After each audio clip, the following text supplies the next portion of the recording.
G'day, it's Kylie Sullivan from Stamping Up at Newry 2820. Today we're going to do a re-inking.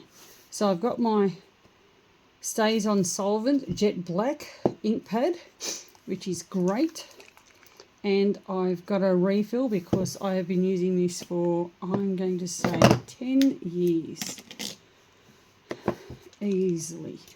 So we're just going to, I always give it a good shake. The ink shouldn't separate, but it's easy to know if you give it a good shake, then you know everything's all mixed up. So we just do this. And as you can see, it looks a little thirsty. I only know it's thirsty because I went to use it the other day and it was barely there. Like literally stamping on the edge and there is nothing there. It is so dry. These have moved with me from the farm through 2 rental houses in Dubbo and down here. So it'll take a good inking up.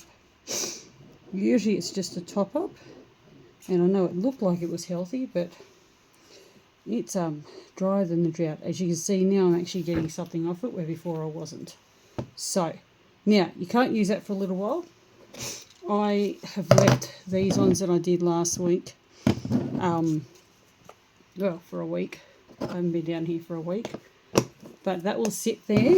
If it needs another top up, I can do it. So I might do another top up later today. And then my Memento fade resistant tuxedo black Stamping Up also sells the refills for these, which is so great. Now let's have a look and see. That's got some in it, not too bad, but while we're here we'll just give her a little top up. Hoping you can see that well enough. Yep, cool. Go this way. Just give a little top up. There's no harm, especially if it's an ink that you use a lot. Now it's taking a little bit longer, so that's not too bad in re-inking. So once again, you let them sit probably a couple of days just for letting that soak up into it.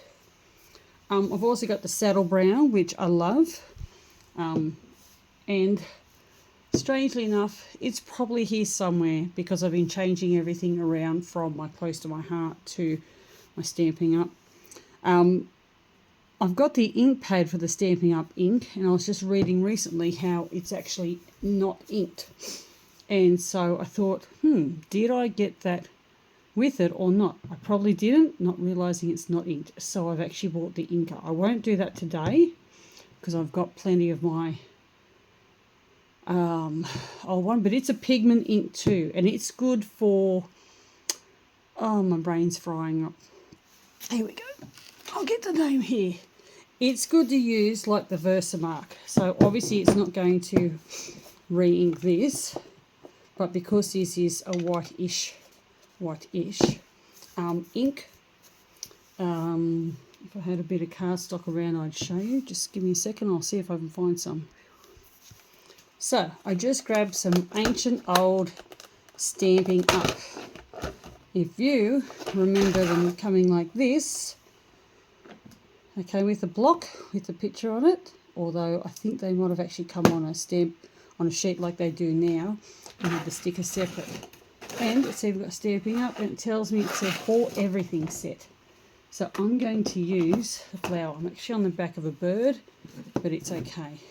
Hopefully this has got some ink. So we'll do the Versamark. If you can see, that's shiny on there. And we'll just stamp him off.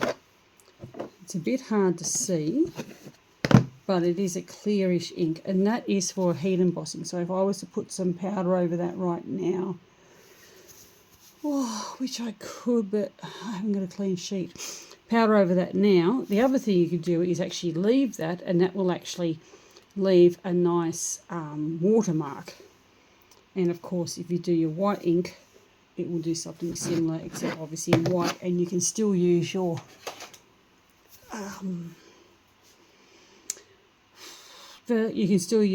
embossing over that. Sorry, I haven't been down here for a couple of days, and it's obviously a good brain day.